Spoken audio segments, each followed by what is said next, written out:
আসসালামু আলাইকুম প্রিয় শিক্ষার্থীবৃন্দ, তোমাদের সকলকে স্বাগতম জানাচ্ছি। এখন আছি তোমাদের গণিত বইয়ের ৮২ পৃষ্ঠায়। এই পৃষ্ঠায় দেওয়া আছে কাজ। এখানে ৩টি অঙ্ক দেওয়া আছে, ১, ২, ৩। এই অঙ্কগুলো আমরা এখন সমাধান করব। ১ নম্বরে দেওয়া আছে সহগ নির্ণয় করো। ক নম্বরে দেওয়া আছে 6x।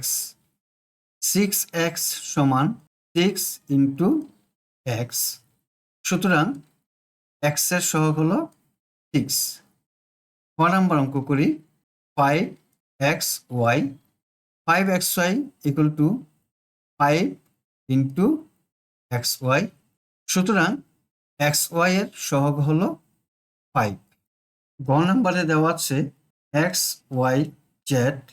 xyz is equal to 1 into xyz। xyz এর সাথে কোনো সংখ্যা নেই, না থাকলেও আমরা ধরে নিতে হবে যে এর সাথে 1 আছে, সুতরাং xyz এর সহগ হলো 1। ঘ নম্বরে -1/2y। -1/2y ইকুয়াল টু আমরা বলতে পারি -1/2 ইন্টু y, সুতরাং y এর সহগ হলো -1/2। 2 নম্বর প্রশ্নে দেওয়া আছে একটি খাতার দাম x টাকা, একটি পেন্সিলের দাম y টাকা ও একটি রাবারের দাম z টাকা। তাহলে ক নম্বরে দেখো 3টি খাতা ও 5টি রাবারের মোট দাম কত। আমরা প্রথমে ক নম্বরের সমাধান করি। একটি খাতার দাম দেওয়া আছে x টাকা, সুতরাং 3টি খাতার দাম হবে 3x টাকা। এখন রাবারের দাম বের করব। একটি রাবারের দাম দেওয়া আছে z টাকা, সুতরাং 5টি রাবারের দাম হবে 5z টাকা। এখন 3টি খাতা ও 5টি রাবারের মোট দাম জানতে চেয়েছে, তাহলে 3টি খাতা ও 5টি রাবারের মোট দাম হবে 3x প্লাস 5z টাকা। এটাই উত্তর হবে।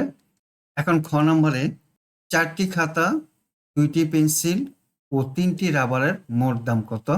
একটি খাতার দাম x টাকা, তাহলে 4টি খাতার দাম হবে 4x টাকা।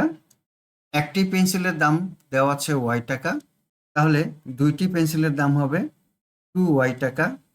একটি রাবারের দাম z টাকা, তাহলে 3টি রাবারের দাম হবে 3z টাকা।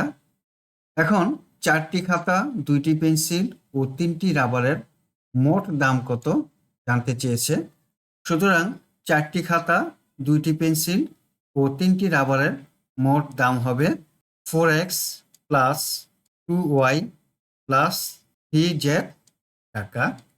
ক নম্বরে 6টি খাতা ও 9টি পেন্সিলের মোট দাম কত। একটি খাতার দাম x টাকা হলে 6টি খাতার দাম হবে 6x টাকা। একটি পেন্সিলের দাম y টাকা, তাহলে 9টি পেন্সিলের দাম কত, 9 ইন্টু y সমান 9y টাকা।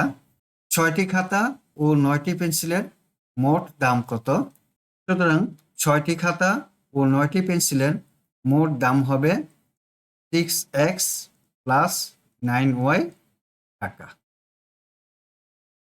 3 নম্বরে বলেছে সাংখ্যিক সহগ বিশিষ্ট কয়েকটি বীজগণিতীয় রাশি লেখো। x এর সাথে যদি 3 দেই 3x, এটা একটা সাংখ্যিক সহগ। y এর সাথে 2 দিলে 2y। 3x প্লাস 5y, এটা একটা সাংখ্যিক সহগ। 9x মাইনাস 8y, এটা একটা সহগ সংখ্যক।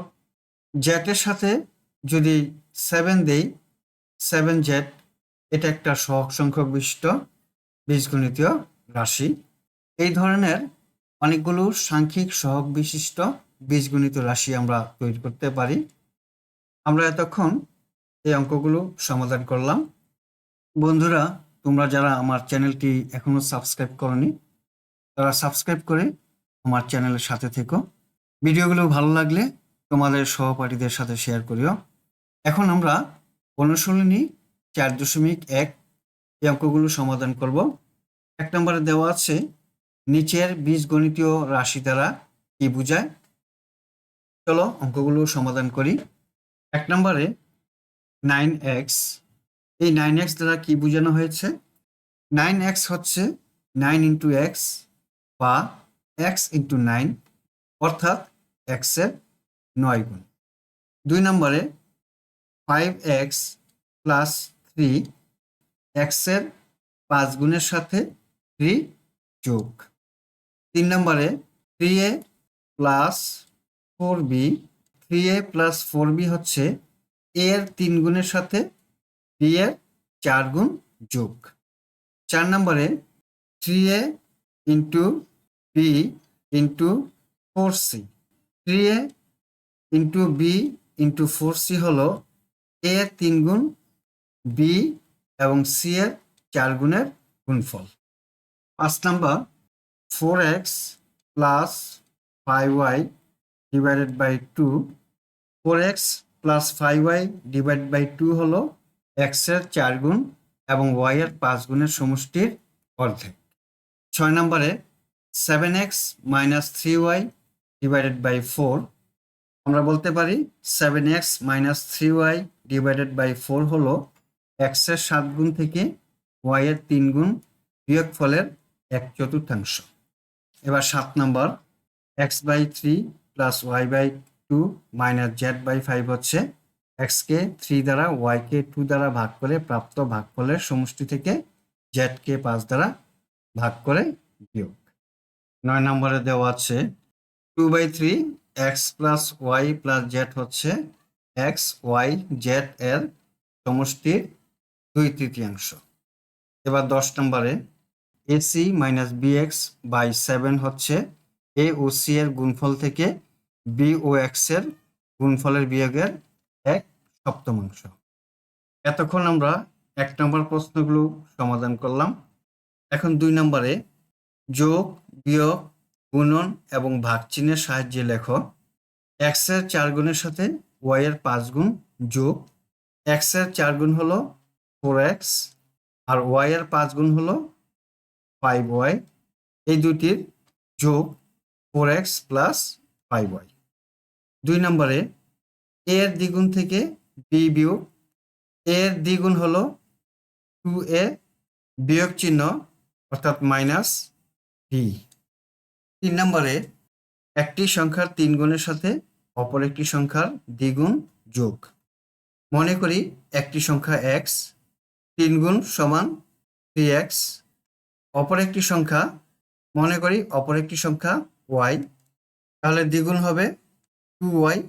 এখন এই দুটি সংখ্যার যোগ করতে বলছে, তাহলে যোগফল হবে 3x প্লাস 2y, আমরা লিখলাম। সুতরাং যোগফল 3x প্লাস 2y। এখন আছি 83 পৃষ্ঠায়। 83 পৃষ্ঠার 4 থেকে 10 পর্যন্ত এই অঙ্কগুলো এখন সমাধান করব। প্রথমে 4 নম্বর অঙ্কটি করি। একটি সংখ্যার 4 গুণ থেকে অপর একটি সংখ্যার 3 গুণ বিয়োগ। মনে করি একটি সংখ্যা x, একটি সংখ্যার 4 গুণ মানে x এর 4 গুণ, সুতরাং x এর 4 গুণ হবে 4x। অপর সংখ্যাটি y, এই সংখ্যার 3 গুণ, সুতরাং y এর 3 গুণ হলো 3y। এখন বিয়োগ করতে বলছে, তাহলে বিয়োগফল হবে 4x মাইনাস 3y। সুতরাং নির্ণয় বিয়োগফল 4x মাইনাস 3y। এখন 6 নম্বর অঙ্কটি করব। a থেকে b এর বিয়োগফলকে a ও b এর যোগফল দ্বারা ভাগ।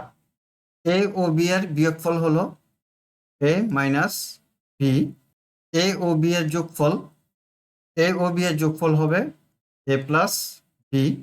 এখন a ও b এর বিয়োগফলকে a ও b এর যোগফল দ্বারা ভাগ করব। সুতরাং নির্ণয় ভাগফল a minus b divided by a plus b। 6 নম্বর x কে y দ্বারা ভাগ করে ভাগফলের সাথে 5 যোগ। x কে y দ্বারা ভাগ করে ভাগফল হলো x বাই y। এখন এই ভাগফলের সাথে 5 যোগ করতে হবে, সুতরাং নির্ণয় যোগ হবে x বাই y প্লাস 5। এখন 7 নম্বর অঙ্কটি করব। 2কে x দ্বারা, 5কে y দ্বারা এবং 3কে z দ্বারা ভাগ করে প্রাপ্ত ভাগফলগুলোর যোগ। 2কে x দ্বারা ভাগ করলে ভাগফল হবে 2/x, 5কে y দ্বারা ভাগ করলে ভাগফল হবে 5/y, 3কে z দ্বারা ভাগ করলে ভাগফল হবে 3/z। এই ভাগফলগুলোর এখন যোগ করতে হবে। সুতরাং যোগফল হবে 2/x plus 5/y plus 3/z। 8 নম্বরে a কে b দ্বারা ভাগ করে ভাগফলের সাথে 3 যোগ। a কে b দ্বারা ভাগ করলে ভাগফল হবে a/b, ভাগফলের সাথে 3 যোগ। সুতরাং নির্ণয় যোগফল হবে a/b প্লাস 3। 9 নম্বরে p কে q দ্বারা গুণ করে প্রাপ্ত গুণফলের সাথে r যোগ। p কে q দ্বারা গুণ করলে গুণফল হবে p ইন্টু q সমান pq। এখন এই গুণফলের সাথে r যোগ করতে হবে। সুতরাং নির্ণয় যোগফল হবে pq প্লাস r। 10 নম্বরে x কে y দ্বারা গুণ করে প্রাপ্ত গুণফল থেকে 7 বিয়োগ। x কে y দ্বারা গুণ করলে প্রাপ্ত গুণফল হবে xy, এই গুণফল থেকে 7 বিয়োগ করতে হবে। সুতরাং নির্ণয় বিয়োগফল হবে xy মাইনাস 7। বন্ধুরা, আজকে আমরা যে অঙ্কগুলো সমাধান করলাম আশা করি তোমরা সহজে বুঝতে পেরেছ। আজ তাহলে এ পর্যন্তই। তোমাদের সাথে দেখা হবে পরবর্তী ভিডিওতে। আল্লাহ হাফেজ। আসসালামু আলাইকুম ওয়া রাহমাতুল্লাহ।